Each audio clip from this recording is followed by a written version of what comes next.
Hello बच्चों, कैसे हैं आप लोग। उम्मीद करते हैं कि अच्छे होंगे। तो आज की वीडियो में हम लोग पढ़ेंगे 10th का साइंस का चैप्टर 1 है, जो कि है सारणी का विज्ञान एवं समीकरण है।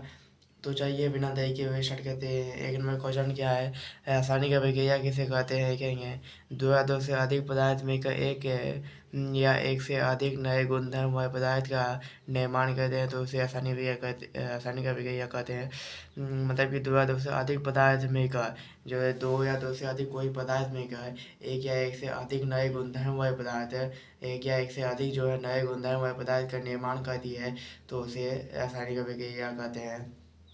उदाहरण में देखते हैं। उदाहरण में क्या है, हाइड्रोजन और ऑक्सीजन मिलकर जय पानी का निर्माण करती है। क्या है, हाइड्रोजन और ऑक्सीजन मिलकर जय पानी का निर्माण करती है। जय पानी का निर्माण करती है और किसी भी रासायनिक प्रक्रिया की भौतिक विधि से उलट नहीं किया जाता। यानी कि जो किसी भी रासायनिक प्रक्रिया है उसको भौतिक विधि से उलट नहीं किया जा सकता है। क्वेश्चन नंबर 2 क्या है, रासायनिक अभिक्रिया में कौन कौन शामिल है। रासायनिक अभिक्रिया में कौन कौन शामिल है, तो देखेंगे रासायनिक अभिक्रिया में निम्नलिखित शामिल है। रासायनिक अभिक्रिया में जो है निम्नलिखित शामिल है। पहला नंबर अवस्था में परिवर्तन, दूसरा नंबर रंग में परिवर्तन, तीसरा नंबर गैस की का उत्सर्जन, चौथा नंबर तापमान में परिवर्तन, ये सब शामिल है। आप देखते हैं 3 नंबर क्वेश्चन, दैनिक जीवन में होने वाले रासायनिक अभिक्रिया के कुछ उदाहरण। जो दैनिक जीवन में होता है उसका रासायनिक अभिक्रिया के कुछ उदाहरण है। तो पहला नंबर उदाहरण क्या है, भोजन का पचना। पहला उदाहरण है भोजन का पचना, दूसरा उदाहरण है श्वास, दूसरा उदाहरण श्वास, तीसरा उदाहरण है लोहे में जंग होना, चौथा उदाहरण दही का बनना। बढ़ते हैं 4 नंबर की ओर।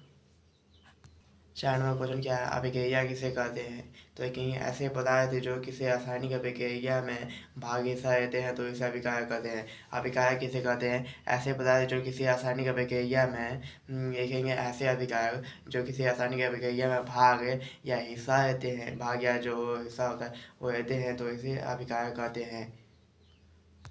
अब देखते हैं 5 नंबर क्वेश्चन क्या है। 5 नंबर क्वेश्चन क्या, वो उत्पाद किसे कहते हैं। तो देखेंगे ऐसे पदार्थ जिसका निर्माण रासायनिक अभिक्रिया में होता है, ऐसे पदार्थ जिसका निर्माण जो है वो रासायनिक अभिक्रिया में होता है तो उसे क्या कहते हैं, उत्पाद कहते हैं। उदाहरण हाइड्रोजन और ऑक्सीजन मिलकर जैव पानी का निर्माण करते हैं। जो हाइड्रोजन है और ऑक्सीजन मिलकर जैव पानी का निर्माण करता है। तो बढ़ते हैं अब 6 नंबर की है। 6 नंबर क्या है, रासायनिक समीकरण किसे कहते हैं। तो देखेंगे रासायनिक समीकरण किसे कहते हैं। देखेंगे रासायनिक अभिक्रिया को रासायनिक समीकरण द्वारा निरूपित किया जाता है। जो रासायनिक जो अभिक्रिया उसको रासायनिक समीकरण द्वारा जो है सहायता निरूपित किया जाता है। रासायनिक समीकरण के अभिक्रिया को उत्पाद में पदार्थ प्रत्येक सूत्र का इस्तेमाल किया जाता है। रासायनिक जो है अभिक्रिया समीकरण और अभिक्रिया को उत्पाद के पदार्थ जो है उसका प्रत्येक सूत्र का इस्तेमाल किया जाता है। पते के साथ इनकी भौतिक अवस्था को भी दर्शाया जाता है। पते के साथ इनकी भौतिक अवस्था को भी दर्शाया जाता है। अब उदाहरण मैग्नीशियम बोर्ड का वायु ऑक्सीजन में दहन कर मैग्नीशियम ऑक्साइड बना। मैग्नीशियम ऑक्सीजन है अभिकारक, मैग्नीशियम ऑक्साइड है उत्पाद है। तो ठोस द्रव गैस जलवायु विज्ञान है, इधर हो गया अभिकारक की पट्टी हो गया उत्पाद है, और दोनों में क्या हो गया रासायनिक समीकरण।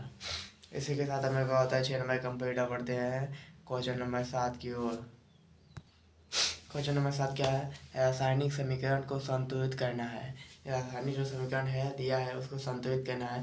तो ये क्या है, एफ ई प्लस 4, मतलब इतने आपको याद रखना कि तत्व जो है अभिकारक उत्पाद के बराबर होना चाहिए। बस अगर वो दोनों बराबर हो गया तो आपका समीकरण जो है वो सही बना है। अगर जो आपका अगर बराबर करने के लिए बीच में जैसे कि यहाँ H2O है ज है, तो यहाँ H यहाँ 2O की जगह कुछ भी संख्या नहीं बैठा सकते, जो बिठा सकते हैं उसके बाहर में। तो अब बढ़ते हैं 8 नंबर की बात। 8 नंबर क्वेश्चन क्या है, रासायनिक समीकरण को संतुलित करना क्यों आवश्यक है। रासायनिक जो समीकरण का उसको संतुलित करना क्यों आवश्यक है। तो देखेंगे द्रव्यमान संरक्षण का नियम। जो द्रव्यमान संरक्षण का नियम है देखेंगे किसी भी रासायनिक अभिक्रिया में ना तो द्रव्यमान का निर्माण होता है ना इनका विनाश होता है।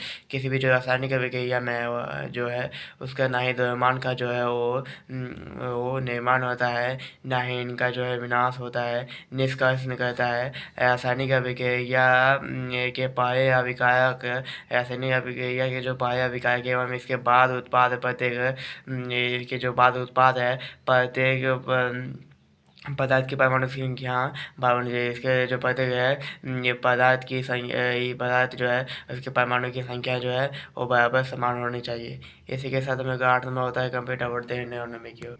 9 नंबर क्वेश्चन क्या है, रासायनिक अभिक्रिया के कितने प्रकार हैं लिखेंगे। रासायनिक अभिक्रिया के 2 प्रकार, संयोजी अभिक्रिया जो है जय का निर्माण। संयोजी अभिक्रिया किसे कहते हैं, इस अभिक्रिया में दो या दो से अधिक अभिकारक मिलकर एक एकल उत्पाद बनाती है। लिखेंगे इसे अभिक्रिया में दो या दो से अधिक जो अभिकारक मिलकर एक एकल उत्पाद जो है वो बनाती है, तो उसे संयोजी अभिक्रिया कहते हैं। जैसे उदाहरण में ए प्लस बी बराबर सी, उदाहरण कोयले का दहन CS+O2 बराबर CO2। तो इसी के साथ हमें दोनों नंबर होता है कंप्यूटर पढ़ते हैं 10 में की। देखिए अब जाय का नियमन क्या है, 2H2 J+O2 बराबर 2H2O। तो इसी के साथ हमें क्या होता है नॉर्मल कंप्यूटर पढ़ते हैं 10 में की। 10 में क्वेश्चन क्या है, ये वियोजक अभिक्रिया किसे कहते हैं। वियोजक जो अभिक्रिया उसको किसे कहते हैं, तो कहेंगे एक अभिकारक टूटकर दो या दो से अधिक उत्पाद में बदल जाए। जो एक अभिकारक है वो टूटकर दो या दो से अधिक जो है अभिकारक में उसे उत्पाद में बदल जाए तो उसे वियोजक अभिक्रिया कहते हैं। तो उसे क्या कहते हैं, वियोजक अभिक्रिया। उदाहरण में ये एक है अभिकारक, इसमें टूट गया तो क्या हो गया, B+C, ये क्या हो गया, अब ई उत्पाद में बदल गया। तो यहाँ उसमें वियोजक और विद्युत वियोजक और प्रकाश वियोजक सब इसी में आता है। तो इसी के साथ हम लोग का होता है 10 क्वेश्चन कंप्लीट। अब नेक्स्ट वीडियो में तो पार्ट 2 में पढ़ेंगे 10 से और 20 तक क्वेश्चन आंसर करेंगे। तो आज के इतना ही। तो आप अगर चैनल पर नए हैं तो चैनल को सब्सक्राइब कर दीजिएगा, अपने दोस्तों में शेयर कर दीजिएगा। तो आज के इतना ही। जय हिंद, जय भारत, वंदे मातरम।